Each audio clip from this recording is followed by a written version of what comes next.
Welcome to LC Screen Talk. My name is Larry, and this is my review of Rocketman.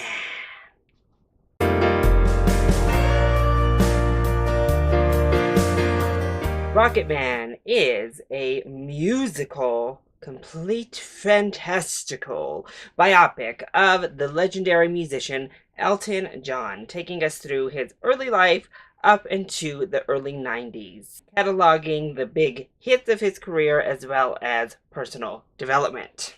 And I was excited for Rocketman. I am excited for any and every LGBTQ icon and story to be told on a mass stage that is distributed wide release, a major motion picture. Because as much as we see these indies and these smaller films, we still don't really see much representation in the mainstream bigger pictures. And this looked great. I got to meet Taron Egerton here, and I got his autograph, and when I did, I asked him, is this going to be a heterosexualized mess of a film, or are we actually going to get like an authentic LGBTQ gay icon movie? And he said, I can never speak because people above my pay grade make the final cuts, but I shot my first ever sex scene for this movie. We tried to keep this as authentic to Elton John, who is a gay icon, as we could, and we did our best. But then we heard rumors about the fight between the filmmakers and the studio on keeping that gay sex scene in the movie. Thankfully, the filmmakers won out on that decision.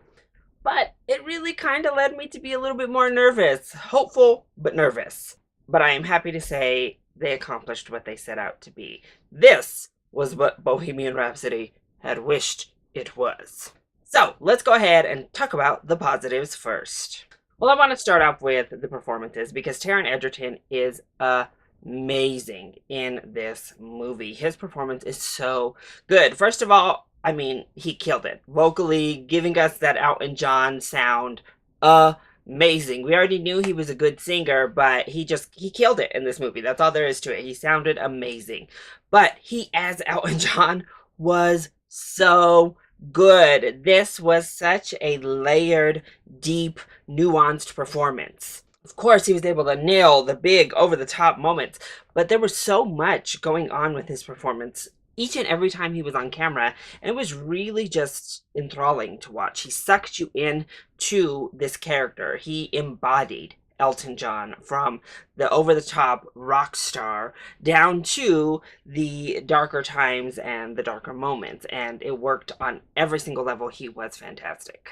Everybody else was also really good. Of course, a lot has been made about Richard Madden, who plays his main love interest in the film. He was really strong. Bryce Dallas Howard plays his mother.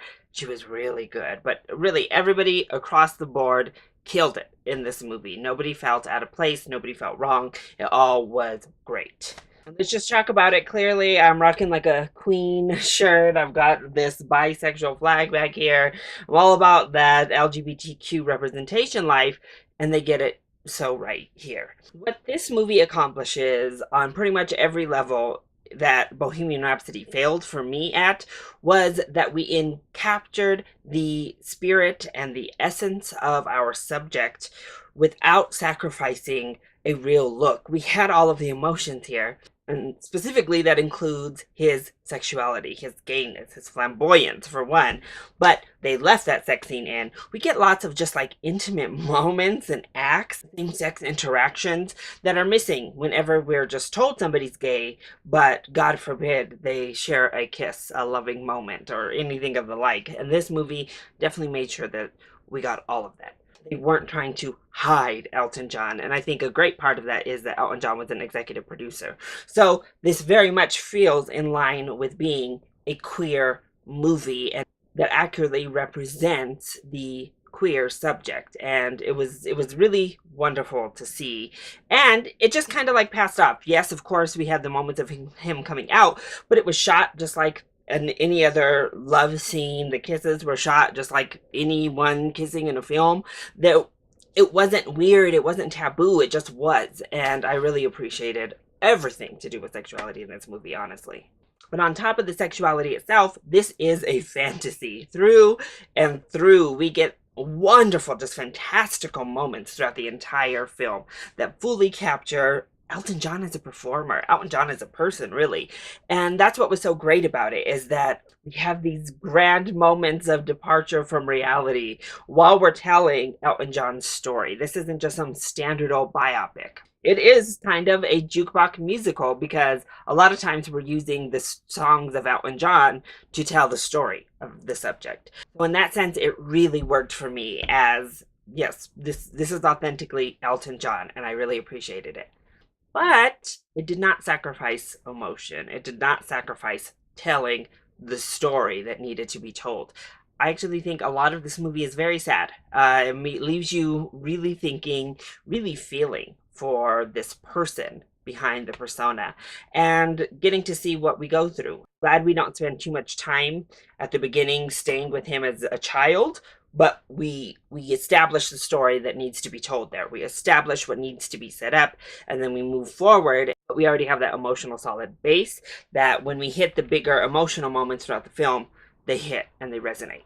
And the script, the dialogue is fantastic. I think the musical arrangements to weave the Elton John music in are great. And this music was wonderful outside of just being, iconic Elton John music. The costumes were everything through and through. The hair and makeup team did a beautiful job. I loved it. It made me smile. It made me sing along, but it also really hit me and impacted me emotionally. So I think it succeeded on virtually every level. But what did the film not get quite right? Well, here's the thing. This is much more a musical. I mean, we get a lot of songs. There is a lot of music in this film, and we break out into musical numbers intermittently. Just at random, we get a nice musical number thrown in. So, first off, if you're not a big fan of musicals, be cautioned. But I also think that led to certain sections of the film dragging just ever so slightly because it was so music heavy that I wanted to take a break for a sec. I think we could have stripped out maybe 2 or 3 of those musical numbers, and it would have worked just a tad better for me personally, pacing wise. And in saying that, I think pacing in general had small issues just because the career of Elton John is so long and ongoing at this point, of course, up until this pending retirement. But it is so much time and this huge span that we have to cover that, of course, some small things feel shortchanged or feel like we just kind of left them open-ended or never really resolved them. So some moments we just kind of quickly hit the notes of, and then others I feel were left a little bit unresolved.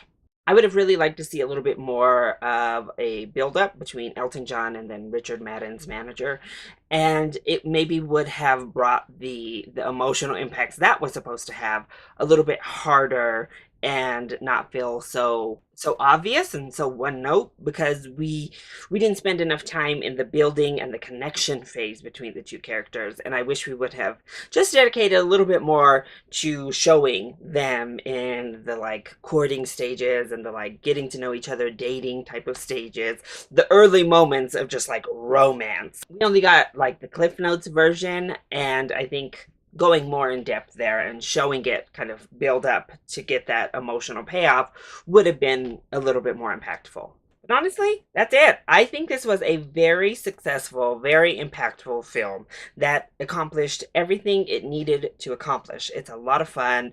If you're an Elton John fan, I think you're going to love this movie. If you're a musical fan, I think you're going to love this movie. And if you're a biopic fan, this is a fresh way to tell a biopic that feels genuine and authentic. As I said, this movie fully encapsulates Elton John. It is big, it is bold, it is colorful, the music is there, the stage presence and performances are there, the costuming is over the top, and the fantastical elements are abound. But it has that underlying sorrow. It has those problems that get real gritty, real emotional that we all have to deal with. And of course, it's all elevated by a simply amazing, perfect performance from Taron Egerton in the titular role. So for me, Rocketman definitely deserves a full price ticket. This movie needs to be seen on the big screen because it is just such an event. So if you're interested, give this a full price ticket. I don't think you'll be disappointed.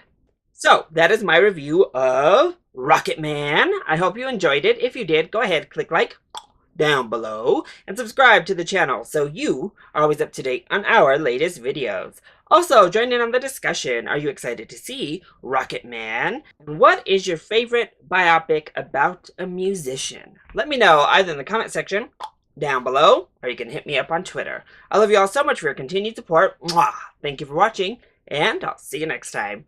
Bye!